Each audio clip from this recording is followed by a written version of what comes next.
8-9 resign कर दे हो जाए। कुछ इतलात तो ऐसी भी थी ना कि जनाब कोई इस्तीफे आ जाएंगे। हाँ वही ना, इस्तीफे आ जाए, रिजाइन कर जाएं और सुप्रीम कोर्ट के बाहर जाकर ये अपनी अदालत लगा लें और वकला तहरीक को एक किक मिल जाए। वो उनको नज़र आया कि माहौल नहीं है वकला तहरीक वाला, ये यहाँ मार खा जाएंगे। उन्होंने कैलकुलेशन की और उसके बाद फिर जो ये बड़ी खौफनाक साजिश की है, इसमें उन्होंने तमाम पहलू रखे हैं। मैं समझता हूँ कि इस साजिश के ऊपर भी अब मुसलसल बात होनी चाहिए ताकि ये साजिश है तो नाकाम हो। पहली बात क्या? पहली बात ये कि ये चाहेंगे कि जस्टिस याहिया आफरीदी को ताकत ना पकड़ने दे। उसके लिए क्या करेंगे? उसके लिए क्या करेंगे? जो 26वीं आईनी तरमीम है उसके तहत अब रूल्स बनने हैं। वो भी अफरीदी है याद रखना। ये और देखें रूल्स बनने हैं और उस रूल्स के तहत ये कोशिश करेंगे कि इनकी स्ट्रेंथ वहाँ पे रहे, इसलिए इस्तीफ़ा नहीं दिया। ये जो दो सीनियर हैं, इन्होंने ये तय किया कि इस्तीफ़ा नहीं देना ताकि हमारा जो 8 वाले हैं वो कमज़ोर ना हो जाएं। अगर हमने इस्तीफ़ा दे दिया तो वो भी कहेंगे भाई हम भी नौकरी करें और अपना काम करें, कहानी ख़त्म हो जाएगी। तो उनको ताकत देने के लिए इन्होंने उनको मजबूत रखने के लिए, अपने पाँव पे खड़ा रखने के लिए इस्तीफ़ा नहीं दिया। कि अब इनकी कोशिश होगी कि जो रूल्स बनने हैं फुल कोर्ट में, उसमें अपनी मर्जी करें या कोई जुडिशल कमीशन के जो रूल्स बनेंगे उसमें आइन बेंच जुडिशल कमीशन के। और अच्छा वो 26वीं आईनी तरमीम के तहत बनने हैं। एक तो इसमें ये काम होना है। जो दूसरी चीज़ है कि अब एक आईनी कोर्ट बन गई, आईनी बेंच बनना है, उसको सबोताज कैसे करना है, उसके लिए जो इनकी प्लानिंग है वो नज़र भी आना शुरू हो गई है कि एक फ्लड क्रिएट कर दिया जाए आईनी बेंचेस की तरफ मुकदमात का। हर मुकदमे में कोई आईनी पहलू निकालें कि जनाब ये तो आईनी मामला है, जाए उस बेंच में, ताकि ये जाए उस बेंच में, 10 बजे छुट्टी करें और जाएं। और एक महीने 2 में आम आवाम को ये तासुर दे दें कि जनाब देखा ये तो निज़ाम और फेल हो गया, मुअत्तल हो गया, ये 26वीं तरमीम तो फारग है, इसको तो रिवर्स होना चाहिए। इसको जवाज़ बना के फिर वकला तहरीक जो उसको ये लॉन्च करें और पीछे सारे जो इनके सहूलतकार हैं और वो आएँ, तो फिर इनकी कोशिश तो ये अटैक होना है। और अच्छा, ये चीज़ इसमें जो है मैं इस अटैक का पहला जो वार था वो तो आज जस्टिस याहिया अफरीदी नामजद चीफ जस्टिस जो है उन्होंने पसपा कर दिया।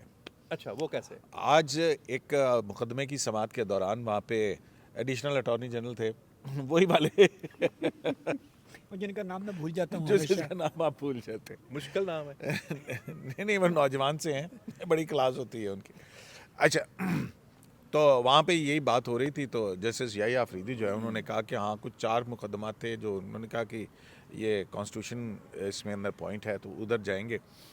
तो मैंने रजिस्ट्रार सुप्रीम कोर्ट से कह दिया है कि जो आइनी मुकदमात हैं जिनके अंदर क्वेश्चन ऑफ लॉ इस तरह से इन्वॉल्व हैं उनको अलहदा कैटेगराइज कर दिया जाए और बाकी जो है वो अलग कर दी जाए। तो वो पहले से ही रजिस्ट्रार ऑफिस जो है वो इस काम पे लग गया है कि कौन कौन से मुकदमात होंगे। मतलब जो ये इनके पास जब मुकदमात आएंगे तो ये नहीं कह सकते कि यहाँ पे तो ये देखें, अब देखें इसका वो क्या हल निकालते हैं, लेकिन वो इसका भी कोई ना कोई तोड़ निकालेंगे। हमारे पास भी इनका वो तोड़ है।